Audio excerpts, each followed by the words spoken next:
Hi guys, I'm Clara and today I am back to talk about the By Terry Ombre Blackstars, and these are a kind of cream eyeshadow formula in stick form. By Terry did have kind of holiday sets, and I got one of these sets that came with 5 different colors. And I just briefly mentioned that because if you are interested in a lot of these colors, they do come out with these sets pretty regularly. So I would wait until they have another set because you can definitely get a better value. And I did actually think that this set had completely sold out because it did sell out for just a while after the holiday sales.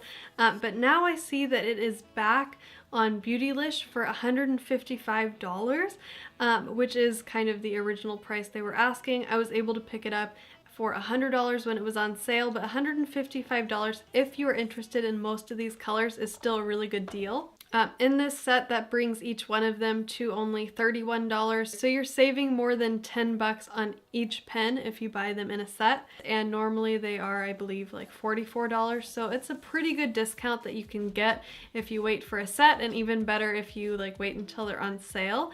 But if there's just kind of 1 or 2 colors that you're interested in, then I thought I would just swatch them for you and you can decide you want to buy them now or not. They do have them on Dermstore, which is where I got mine. And I just want to mention that I wasn't really pleased with their customer service because 2 of them did arrive broken, and I have since sort of fixed them, but they're not really in a condition that I would, you know, feel comfortable traveling with them. And I think that for like a cream kind of eyeshadow pen, the whole point of that is, you know, like the convenience of taking it with you. And I sent them a little like email to their customer service department about it, and I was like, hey, like 2 of these arrived broken, can I like switch these out or something?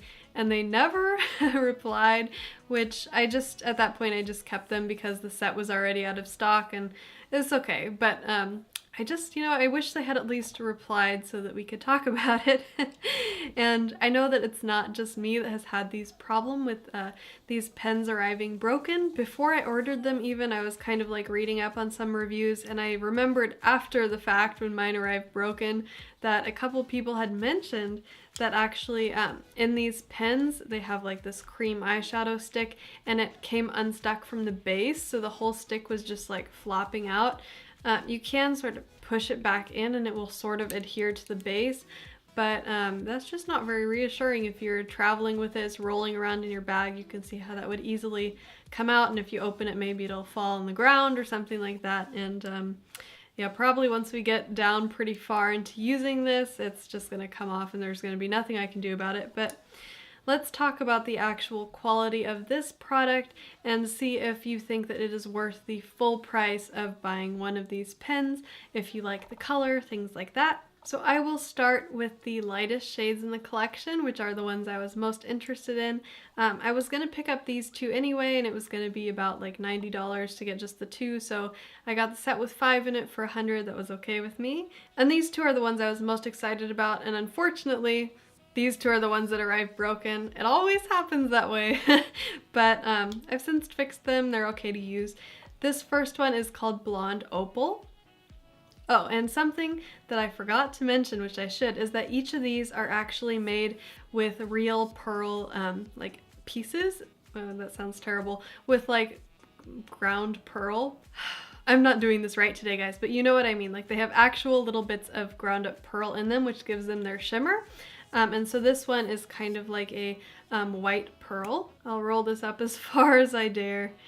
So hopefully you can see this is not like a white kind of cream eyeshadow. It is definitely like a very blonde color. It has a little bit of that honeyed beige tone to it. It's a very, very nice and shimmery. I will insert some swatches here for you as well. And just by the way, each one of these does have 1.64 grams of product in it, or that is the equivalent to 0.058 ounces. So you don't really get too much in it, but these are very convenient, and I will talk about how they wear in just a second. Okay, this next shade is Frozen Quartz, and they do have these little kind of bands around them so you can sort of tell them apart without having to take the lid off them. Unfortunately, a couple of them do look the same, to me anyway. But this is Frozen Quartz, and this is incredibly beautiful. It's a very nice, it looks like very pink just in the stick, but when you kind of turn it in the light, from like actual putting it on your eye, the part that hits in direct light is very pink, and then the part that's out of the direct light is kind of a deeper sort of peach shade. And I have seen this swatch side by side with, I believe it's called the Tom Ford Golden Peach Duo that came out in spring of this year, which that's like, it has a cream on half the pot and it has like a powder eyeshadow on the other half. And that one is like $60 for that. So if you're looking for a dupe to that, that is probably a little bit more convenient to apply and is a little bit cheaper, but still is like kind of luxurious. This one is really great. The nice thing about the other one though is that you can actually wear the cream or the powder separately if you would like to. These are definitely more of a kind of like one and done product. You can't really mix them too much with other eyeshadows. As a cream eyeshadow, it would be very hard to apply over the top of something else. You would either use it kind of all over your eye or mix it with another different one of these like cream eyeshadows, or you could maybe get away with putting a little bit of powder on top of it, but the color of these is pretty strong, so I think unless you had like a full coverage kind of powder eyeshadow, then these colors would still show through. And this Frozen Quartz shade does have kind of like pink pearl extract in it. And we're starting to get a little bit into the deeper tone shadows now. This is called Ombre Mercure. And this one is what I was mentioning. The packaging looks very similar to Blonde Opal, so I have a little hard time telling them apart. But this one's much darker. Okay, so you can see that it does have a kind of silvery overtone to it when it's hitting the light, but underneath it is kind of a like taupe shade with a little bit of green in it and a little bit of gray. Yeah, it's a little hard to describe, but I feel like this definitely would look really beautiful on green eyes. Okay, so next we have Bronze Moon, and this one is one of the deeper shades. It is pretty dark shade. It's brown with, as it says, a little bit of bronze in it. It's definitely very warm toned. I feel like it would look the best on blue eyes, but it's definitely a shade that you could wear with any eye color. And then lastly, the darkest one I have is called Black Pearl, and it has this little black band on it to distinguish it. And this one is really dark. It's like pure black with kind of a silver shimmer to it. And these little pearl pieces in here do also have a little bit of a blue kind of sheen, and it would make a really easy smoky eye. So let's talk about the wearability of these and why it took me so long to make a video. I actually had to test these out quite a bit before I decided whether or not I liked them, especially for the high price, because the first time I wore them, I don't really know why, but I just applied a single shade all over the lid, and by the end of the day, it had creased. And since then I've tried them out a couple times and I haven't had that problem.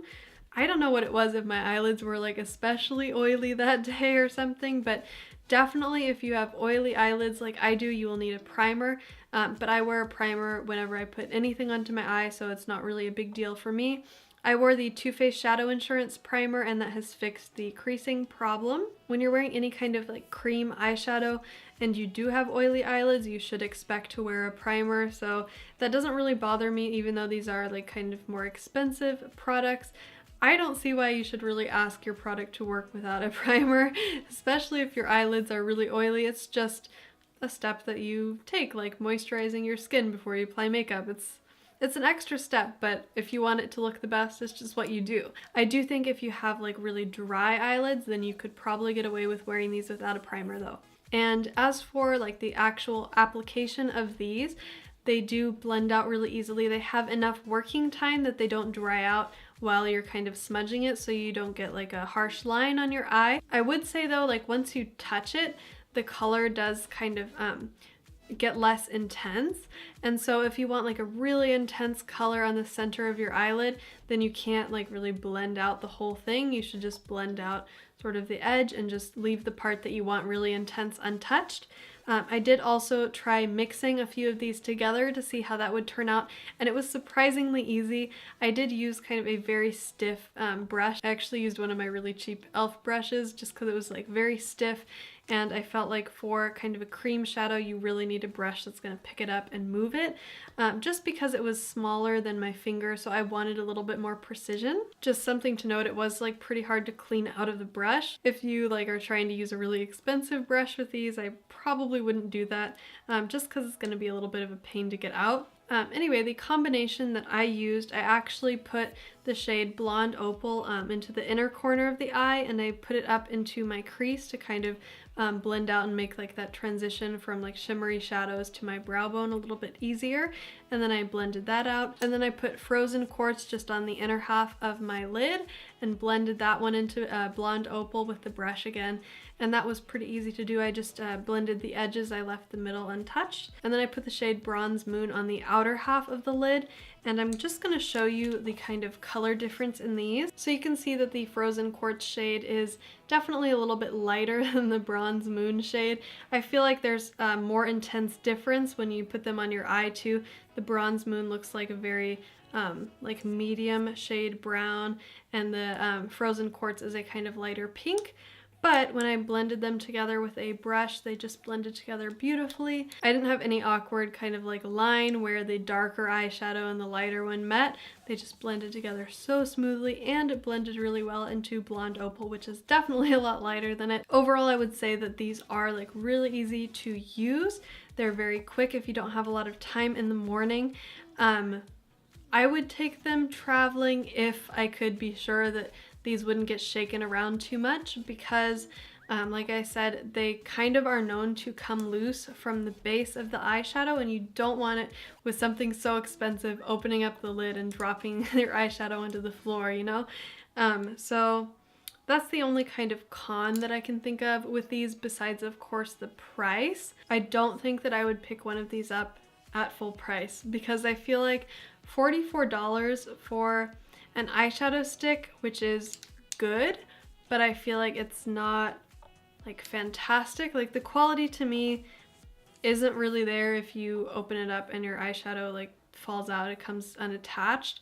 So the actual quality of the product is like easy to use, it's easy to blend, the colors are nice. I would say there's nothing like too fantastic or unique about any of them. It's just the wearability is good, they last the whole day, and they're like a nice consistency, they're a good product. But for $44 a piece, I don't think so. For this set, I'm really happy with it. Would I go back and purchase this set again?